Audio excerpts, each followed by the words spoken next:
Hey everyone, welcome back. Today I'm going to show you something really cool, how we can create a button component in Figma using Claude AI. Now, before we get into it, I want to clear up something that a lot of beginners get confused about. When you first hear use Claude AI to design in Figma, you might think, okay, I'll just type a prompt and Claude will magically create buttons inside Figma for me, right? I thought the same thing. But here's the truth. Claude is an AI assistant. It can think, write code, and solve problems. But it cannot directly open Figma and start designing for you. So, how do we actually do it? That's exactly what this video is about. Alright, so first things first, we need a Claude AI account. Head over to claude.ai in your browser. Now, the easiest way to sign up is with your Google account. Once you select your account, Claude will ask you to accept a few things. You'll see the terms of service and privacy policy. Go ahead and accept those. And just like that, your account is created. I'll dive into the Claude Code application in a separate video later. For now, let's just focus on Claude AI. Okay, so let me show you something important first. I'm inside Figma right now. To copy the page link, I'll press Command+L on Mac or Control+L on Windows. That copies the direct link to this Figma file. Now I'll go to Claude AI and paste that link. And I'll type something like, create a button component in this Figma file. Simple prompt, right? Let's see what happens. It validates the link and tells us, hey, to work with this Figma file, you need to connect your Figma account first. See that? Claude is smart enough to know it needs permission before it can do anything. And right there in the chat, Claude gives you a Connect to Figma button. Just click it right here. A pop-up will appear asking you to authorize Claude to access your Figma account. Go ahead and click Allow Access. I don't see any updates here. Let's quickly check if Claude AI is actually connected. Yes, it's connected, but Claude AI is saying no artboard is selected. Actually, Claude AI assumed that we already had a button component and that we wanted to develop it further. We can correct that by telling it to create a button directly inside Figma. Now Claude has shown us how to create a button there. We can ask Claude how to create a button using Claude AI itself. As I mentioned earlier, Claude wasn't able to design directly in Figma. But with the latest updates, that's now possible. For now, though, we'll take a different approach, using a plugin. Let's ask how we can create a button with options like font size, primary, secondary, and outline styles. I have provided three options: text only, with icon, and icon only. The plugin is creating. Now that we get a JS file, so we'll see how it works. There's also an option to open the console and paste the code, which I don't necessarily need, but it's worth trying. Press Command+Option+I to open the console in Figma. Copy the code from Claude and paste it there. If Figma blocks the paste, type Allow Pasting and press Enter, then paste again. I got an error. Copy the code and check it with Claude. Turns out we don't need the console for this. We'll just use a plugin in Figma instead. Let's see how it goes. The plugin is now created. Let's see how it works. We have an option to download a zip file and import it into Figma, so let's try that. I'll download and unzip the file, then go to File, Plugins, Development, Import Plugin, and select the manifest.json file. Now we're getting an error. Okay, so now, instead of downloading a plugin from somewhere, I had a question. Can we actually create a plugin directly inside Figma itself? So I asked Claude exactly that. Something like, Instead of downloading a plugin, can we create one inside Figma and use JavaScript code for it? And Claude said, yes, absolutely. Figma actually has a built-in plugin editor where you can paste JavaScript code and run it as your own custom plugin. Look at what Claude just gave us. It didn't just give us one file, it actually created two separate files for us. The first one is the JavaScript file. This is called code.js. This is the logic file. It's the brain of the plugin. It tells Figma what to do: create layers, set colors, build components. The second one is the UI file. This is called UI.html. This is what you actually see when the plugin opens. The buttons, drop-downs, color pickers, all of that.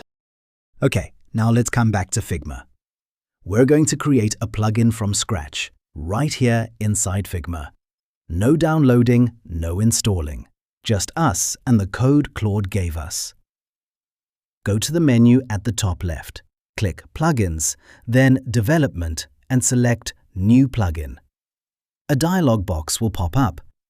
Here it asks what type of plugin you want to create. Make sure you select Figma, not FigJam, not Slides, just Figma. Then give your plugin a name. I'm calling mine Button Plugin, but you can name it anything you like. Now for the template. Select Custom U1. This is important because our plugin has its own interface, the panel with all the options. So we need Custom U1, not the simple one. Hit Save and Figma will ask you where to save the plugin folder on your computer. Choose a location you can easily find, like your desktop or Documents folder. Once saved, Figma creates the plugin folder for you automatically. Now go back to Claude. Find the code.js file that Claude generated and copy all of that code. Now open the plugin folder that Figma just created. You'll see a few files inside. Look for the one called code.js and open it. You can open it with any text editor. Even Notepad on Windows or TextEdit on Mac works fine. Inside the file, you'll see some default code already there. Press Command+A on Mac or Control+A on Windows to select all of it. Then paste the code you copied from Claude. It will replace everything that was there before. Save the file, Command+S or Control+S, and that's the code.js done. One file down, one more to go. Just like before, copy the UI.html file, open it up and replace the content. And that's it. Okay, so the plugin is showing up in Figma now, right there under Development. Let's click on it and see what happens. Oh no, we're getting an error. The plugin didn't open. Instead, Figma is showing us an error message, and it's asking us to open the console for more details. Don't panic, this is actually super normal. So let's open the console like Figma suggested. Let's clear it first to get a clean view. Click Clear in the console. Now let's try running the plugin one more time, just to confirm the error. And yeah, same error again. So it's definitely something in the code that needs to be fixed. I'm going to take a screenshot of this error. Now go back to Claude, and this time, instead of typing a long explanation, I'm just going to upload the screenshot of the error and ask Claude to fix it. Something simple like, getting this error. Look at what Claude is doing. It's reading the error from the screenshot and figuring out exactly what went wrong. It explains the problem clearly. And just like that, Claude gives us the updated code.js file. The fixed version, ready to go. No guessing, no Googling, no Stack Overflow. Just ask Claude and it fixes it.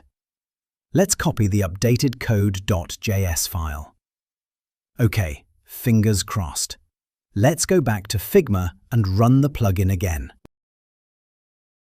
Wow, okay, The plugin is open and looking great. Look at this. We have all 5 variants: primary, secondary, outline, danger, disabled. Click on any one of them, it enables and disables. That's working perfectly. And look at this. We can even change the primary button color. Click the color swatch, change it, and it updates right there in the panel. The UI is exactly as expected. Everything looks great so far. Okay, the moment of truth. Let's click Generate Button System and see what appears on the canvas. I'll click it and… oh no, nothing happened. No buttons on the canvas. No error message either. Just nothing.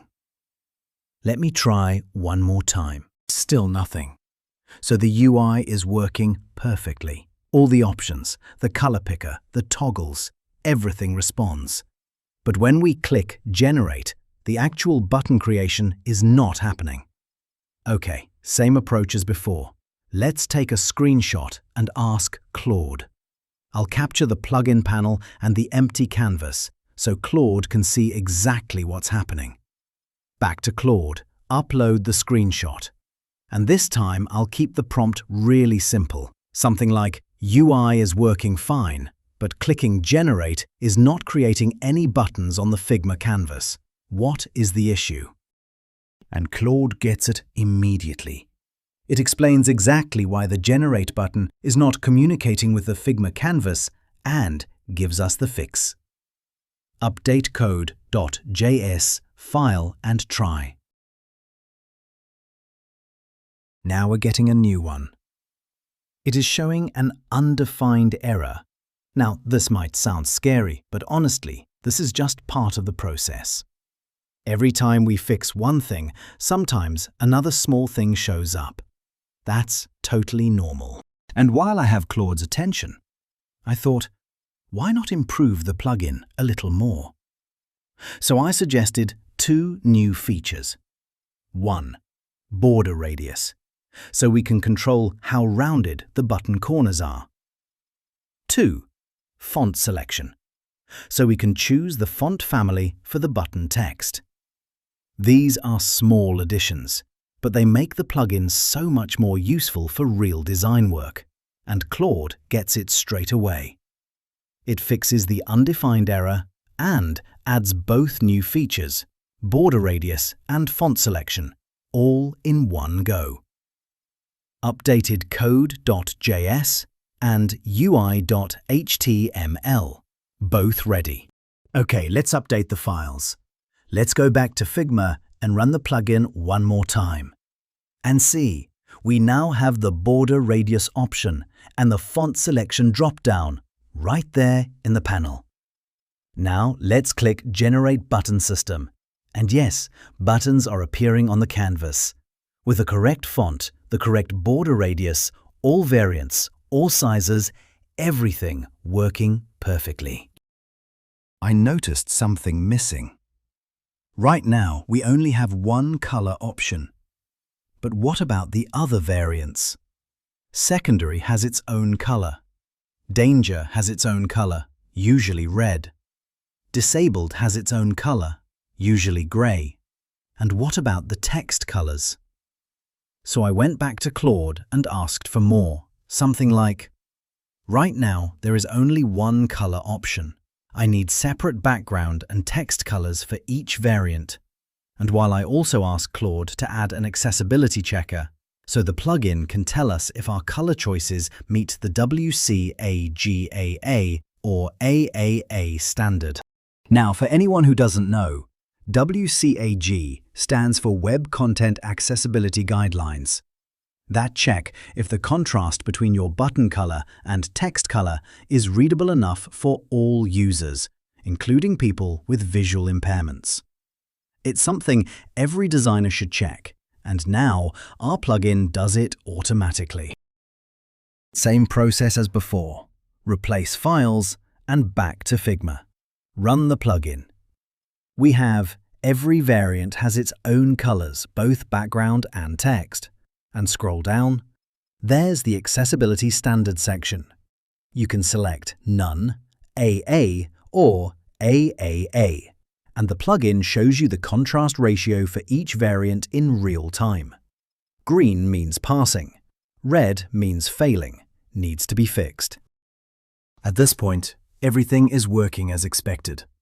I've also made a few enhancements, including UI improvements and adding options for font size, padding, and border radius across different sizes. One thing I noticed during testing was that the button wasn't created as a component. So I updated it to make sure it behaves like a proper component. And now, everything is working smoothly. Let's test all the options. Each variant has its own size, colors, and padding. Based on your selection, non-mandatory fields will be disabled automatically. And yes, it passes accessibility standards. I've included all the essential states: default, hover, pressed, and focus.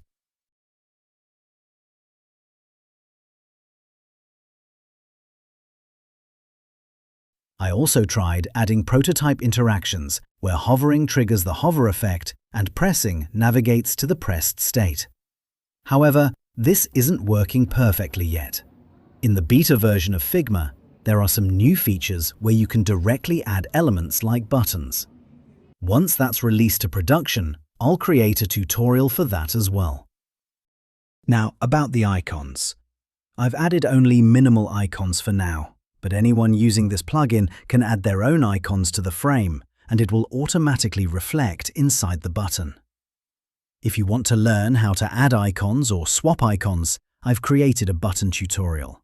If you have any doubts, you can refer to that. The link is provided in the description. Now, the exciting news. I've published this plugin for the community. It's currently under review, which may take 10 or more working days. If it passes review, it'll be publicly available for everyone to use. In the meantime, if you want to test the plugin components locally, I've provided the code. You can test it using the community prototype. The link is provided below in the description. That's all for today. Keep designing, and I'll see you in the next video. Don't forget to like and subscribe.